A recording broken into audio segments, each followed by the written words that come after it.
6 மாத கால அவலம். மழையில் நனைந்தபடி கூடாரங்களுக்குள் தவிக்கும் குழந்தைகள். கொத்மலை மக்களின் துயரம் தீர்க்க ஜனாதிபதி அதிரடி உத்தரவு. எங்களுக்கு இந்த டென்ட்டே இருக்க முடியாதுன்னா மழை பெஞ்சாலும் இந்த டென்ட்டில் இருக்கிறதுக்கான வாய்ப்பு இல்லைண்ணா. நாங்கள் வந்ததுலேருந்து இப்போ 6 மாதம் கோயிலில் கொஞ்ச நாள் இருந்தோம்.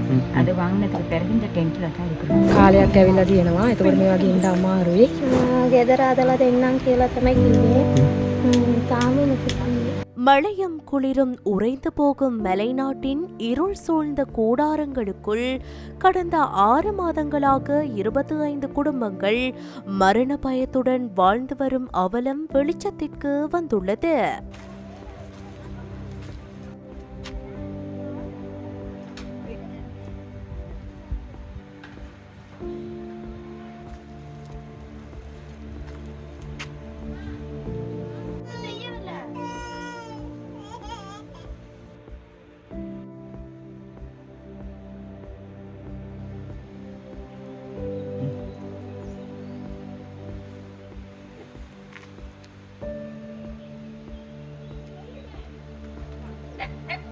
கொத்மலை வெவண்டன் தோட்டத்தில் டிட்வா சூறாவளி மற்றும் மண் சரிவினால் வீடுகளை இழந்த இந்த ஏழை தொழிலாளர்கள் ஒருவேளை உணவிற்கும் பாதுகாப்பிற்கும் வழியின்றி தவிக்கின்றனர்.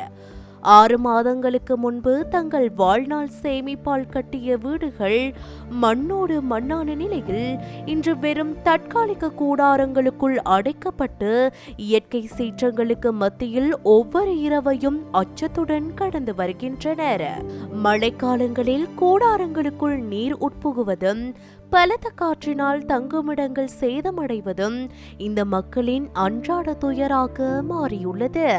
சின்ன பிள்ளையில வச்சுக்கிட்டே ரொம்ப மழை பெஞ்சா ரொம்ப கஷ்டத்தான் படுறோம். அதில் அதிகாரிகள் வந்து பார்த்தாங்கன்னா அது இல்லாமல் நிறைய உதவியெல்லாம் கிடைச்சிச்சு. ஒரு 6 மாதத்துக்கு முன்னுக்கு கிடைச்சிச்சு. இந்த 1 மாத காலமாக ஒன்றுமே இல்லைண்ணா. நாங்கள் வந்ததுலேருந்து இப்போ 6 மாதம் கோயிலில் கொஞ்ச நாள் இருந்தோம். அதுக்கு பிறகு நாங்கள் பக்கத்தில் ஒரு வீடு ஒன்று வாங்கி கொடுத்துருந்தாங்க. அது வாங்கினதுக்கு பிறகு இந்த டென்ட்டில் தான் இருக்கிறோம். செஞ்சு தரோன்னு சொல்லிட்டு தான் போகிறாங்க. இருக்கிறதுக்கு ரொம்பவே கஷ்டமாக தான் இருக்குது. என்ன செய்யறதுங்கிறதுல தான் இருக்கிறோம். ඉඩමක් බලලා තිබ්බා. ඒකත් MBR report එක තේල් වෙලා තියෙනවා. එතකොට දැන් ආය අලුතෙන් බලලා මේ ගොඩක් කල් යනවා වගේ අපිට තේරෙනවා. ඉතින් එතකොට මිනිස්සුන්ට මේ වගේ ඉන්න අමාරුයි. ඉතින් හැකි ඉක්මනින් මේවා කරලා දෙනවා නම් ගොඩක් හොඳයි කියලා කියනවා. ගෙදර ආදලා දෙන්නම් කියලා තමයි කිව්වේ. තාම මොකුත් කිව්වේ නැහැ නේ. පුළුවන් වෙස්සට තමයි යන්නේ. ඔව් දැන් මාස 6ක් වෙනවා ඇවිල්ලා අපි. මාස 6ක් තිස්සේ දැන් මේ කුඩාම ජීවත් වෙනවා ජනතාව. ඒ වගේම දැන් මේ දවස්වල වැහි කාලයක්. இந்த அவலத்தின் உச்சமாக வெவண்டன் தமிழ் மகா வித்தியாலயம் மண்சரிவு அபாயத்தால் முழுமையாக மூடப்பட்டுள்ளது. இதனால் பச்சை குழந்தைகள் கல்வி கற்க இடமின்றி ஒரு கலாசார மண்டபத்தில் அடிப்படை வசதிகளின்றி தங்களது எதிர்காலத்திற்காக போராடி வருகின்றனர். பாதுகாப்பான ஓரிடத்தில் தங்களை மீள்குடியமர்த்துமாறு இந்த மக்கள் விடுத்த கண்ணீர் கோரிக்கைகள் அதிகாரத்துவத்தின் மெத்தன போக்கினால் நீண்ட காலமாக தட்டி கழிக்கப்பட்டு வந்தன. இந்நிலையில் இந்த எளிய மக்களின் வேதனை குரல் ஜனாதிபதி அனுரகுமார திசாநாயக்கவின் கவனத்திற்கு எட்டியது. நுவரெலியாவில் நடைபெற்ற மாவட்ட ஒருங்கிணைப்பு குழு கூட்டத்தில் இது குறித்து கடும் அதிருப்தி வெளியிட்ட ஜனாதிபதி குறித்த மக்களின் அவலம் குறித்து அதிகாரிகளிடம் நேரடியாக விளக்கம் கோரினார். වැවන්ඩන් වත්තේ පවුල් 25ක් මාස 6ක සිට අපාදුකී කියලා. ඔයගොල්ලෝ ඔක්කොම ඉන්නවා 508ක් නේ. පූර්ණ හානි 213යි. අවදානම් නිසා නැවත පදිංචි කියලා හඳුනාගත්තු 295යි. නමුත් අපි අර හැම එකටම බලන්න ඕනේ නැතුව අපි මැප් එකක් දෙනව නේද? ඒ කියන්නේ අපි හැම ඉඩම පදිංචිට සුදුසුද කියලා නැතුව ඔයගොල්ලෝ හඳුනාගත්තු ඒරියා එකක් දෙන්න පුළුවන් නේද? බැටි නැගිටින නම් කරලා ඔක්කොම බලන්න ඕන.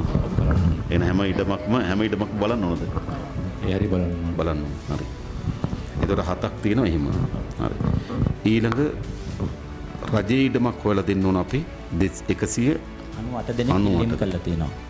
மண் சரிவு அபாயம் காரணமாக நிரந்தர வீடுகளை அமைப்பதில் உள்ள சிக்கல்களை கேட்டறிந்த அவர் மக்கள் இன்னும் கூடாரங்களில் வாழ்வதை அனுமதிக்க முடியாது என அதிரடியாக உத்தரவிட்டார். பாதிக்கப்பட்ட 25 குடும்பங்களுக்கும் நிரந்தர வீடுகள் கட்டி முடிக்கப்படும் வரை உடனடியாக பாதுகாப்பான தற்காலிக வீடுகளை அமைத்து கொடுக்க வேண்டும் என ஜனாதிபதி அனுரகுமார திசாநாயக்க நுவரெலியா மாவட்ட செயலாளர் மற்றும் கொத்மலை பிரதேச செயலாளருக்கு பணிப்புரை விடுத்துள்ளார். அத்துடன் மண்சரிவு அபாயமற்ற பொருத்தமான காணியை உடனடியாக அடையாளம் கண்டு நிரந்தர வீடுகளை நிர்மாணிக்கும் பணிகளை விரைவுபடுத்துமாறும் அவர் உத்தரவிட்டுள்ளார். நீண்ட காலமாக நீடித்த இந்த மக்களின் கண்ணீருக்கு ஜனாதிபதியின் இந்த துரித நடவடிக்கை ஒரு நம்பிக்கையொளியை தந்துள்ளதாக தோட்ட மக்கள் தெரிவிக்கின்றனர்.